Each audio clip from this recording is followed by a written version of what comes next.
കേരള രാഷ്ട്രീയത്തിൽ വീണ്ടും ചർച്ചയാകുന്ന വിഷയമാണ് സംസ്ഥാന ജില്ലാ നേതൃത്വങ്ങൾക്കെതിരെ പരസ്യമായി രംഗത്തെത്തിയ മുൻ എംഎൽഎ പി.കെ. ശശിയെ പാർട്ടിയുടെ പ്രാഥമിക അംഗത്വത്തിൽ നിന്ന് പുറത്താക്കിയ നടപടി. പാലക്കാട്ട് സംഘടിപ്പിച്ച വിമത കൺവെൻഷനിൽ പാർട്ടിക്കെതിരെ ഉന്നയിച്ച രൂക്ഷമായ ആരോപണങ്ങളെ തുടർന്നാണ് സംസ്ഥാന കമ്മിറ്റി അടിയന്തരമായി ഈ തീരുമാനം കൈക്കൊണ്ടത്. പുറത്താക്കൽ ഉത്തരവ് പുറത്തുവന്നതിനു പിന്നാലെ തന്നെ കൂടുതൽ ശക്തമായ പ്രതികരണവുമായി ശശി രംഗത്തെത്തിയത് സംഭവത്തിന് കൂടുതൽ രാഷ്ട്രീയ തീവ്രത നൽകുന്നു. സിപിഎമ്മിൽ ദീർഘകാലം പ്രവർത്തിച്ച നേതാവായിരുന്ന പി.കെ. ശശി നിയമസഭാംഗമായും ജില്ലാതലത്തിലെ സ്വാധീനമുള്ള നേതാവായും ശ്രദ്ധേയനായിരുന്നു. എന്നാൽ കഴിഞ്ഞ കുറച്ചുകാലമായി അദ്ദേഹവും പാർട്ടി നേതൃത്വവും തമ്മിലുള്ള ഭിന്നത പരസ്യരൂപം സ്വീകരിച്ചിരുന്നു. പാലക്കാട്ടെ വിമത കൺവെൻഷനിൽ നടത്തിയ പ്രസംഗത്തിലാണ് അദ്ദേഹം സംസ്ഥാന ജില്ലാ നേതൃത്വങ്ങളെ തുറന്നു വിമർശിച്ചത്. പാർട്ടിക്കുള്ളിൽ അഴിമതിയും അച്ചടക്കക്കുറവും വ്യാപകമാണെന്നാരോപിച്ച അദ്ദേഹം ചില വ്യക്തികളെ പേരെടുത്ത് വിമർശിക്കുകയും ചെയ്തു.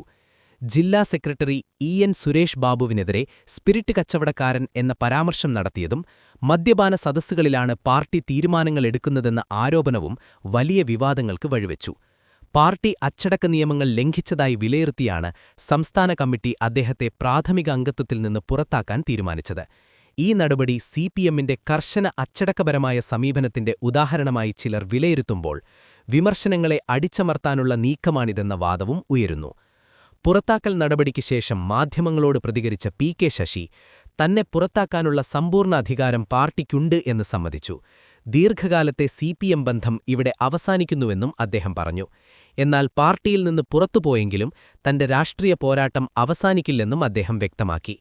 പാർട്ടിക്കുള്ളിലെ കള്ളന്മാരെ ജനങ്ങൾക്ക് മുന്നിൽ തുറന്നുകാട്ടുമെന്നും അദ്ദേഹം വെല്ലുവിളിച്ചു. ഇതിലൂടെ അദ്ദേഹം ഭാവിയിൽ സ്വതന്ത്ര രാഷ്ട്രീയ നിലപാട് സ്വീകരിക്കുമോ എന്ന ചർച്ചകൾക്കും തുടക്കമായി. സിപിഎമ്മിൽ ഭിന്നാഭിപ്രായങ്ങൾ പുതിയ കാര്യമല്ലെങ്കിലും അതിനെ പരസ്യമായി വെളിപ്പെടുത്തുന്നത് പാർട്ടി ശൈലിക്ക് വിരുദ്ധമാണ്. സാധാരണയായി ഇത്തരം വിഷയങ്ങൾ സംഘടനാ സംവിധാനങ്ങൾക്കുള്ളിൽ തന്നെ പരിഹരിക്കപ്പെടാറാണ് പതിവ്. എന്നാൽ ശശിയുടെ നടപടി പാർട്ടി ഘടനയ്ക്ക് പുറത്തേക്കാണ് വിമർശനം കൊണ്ടുപോയത്.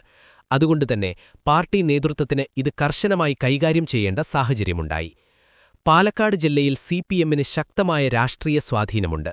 ആ പശ്ചാത്തലത്തിൽ മുൻ എംഎൽഎയുടെ വിമത നിലപാട് പാർട്ടി അടിത്തറയിൽ എത്രത്തോളം സ്വാധീനം ചെലുത്തുമെന്നത് നിർണായകമാണ്.